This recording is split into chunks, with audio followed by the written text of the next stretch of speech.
Здравейте, варненци! Поздравявам ви с 51 годишната от откриването на най-старото злато в света – Варненския халколитен некропол. За съжаление тогава, във времето на желязната завеса, той не е получил съответното внимание в международен мащаб. Но днес нещата са различни.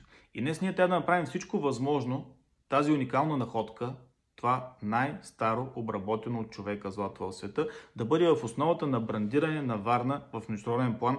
Първо като туристическа дестинация, второ като място, където може да се инвестира, като място, където могат да се създават международни контакти, като място, където може да се развива бизнес. Във всяко едно представяне на нашия град трябва да присъства най-старото злато като лайтмотив и трябва да направим всичко възможно на наш терен, тук във Варна, то да бъде представено по такъв начин, че гостите ни, когато дойдат, да го видят, да се запознаят с него и да си тръгнат невероятно впечатление, както и да си носят, разбира се, със себе си нещо за спомен. Нещо, което ще ги върне обратно и което ще направи така, че нашия град да се развива като още по-успешна туристическа дестинация. За съжаление, това не се прави до момента, но ние сме върху златна мина. Време е да започнем да я разработваме.